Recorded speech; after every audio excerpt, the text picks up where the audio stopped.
আসসালামু আলাইকুম। আমি নূরজাহান মঞ্জুর, সাতক্ষীরার সাবেক পুলিশ সুপার চৌধুরী মঞ্জুরুল কবিরের স্ত্রী।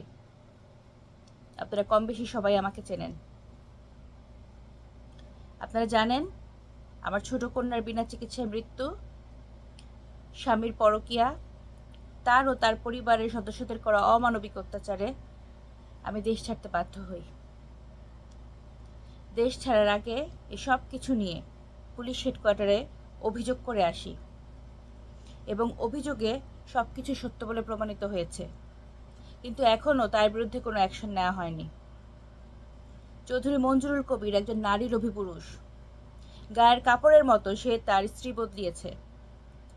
এখন পর্যন্ত অসংখ্য নারীর সাথে তার অবৈধ সম্পর্ক আছে, আর তার এইসব কাজে মূল মদতদাতা তার একমাত্র বোন ব্যারিস্টার চৌধুরী মৌসুমী ফাতেমা কবিতা, যিনি যুবলীগের একজন নেত্রী এবং যুবলীগের চেয়ারম্যান শেখ পরশের মিসেস নাহিদা সুলতানা জুথির একমাত্র ডান হাত।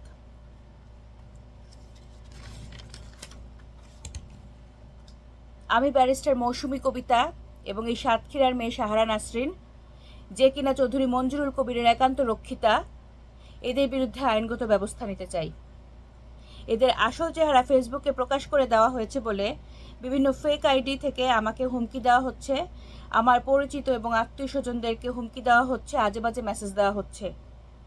যেহেতু এই রক্ষিতা সাহারা নাসরিন সাতক্ষীরার মেয়ে, তাই এই সাতক্ষীরাবাসীর মাধ্যমেই আমি এর সুষ্ঠু সমাধান দাবি করছি।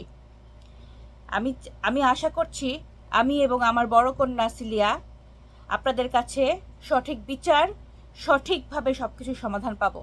ধন্যবাদ।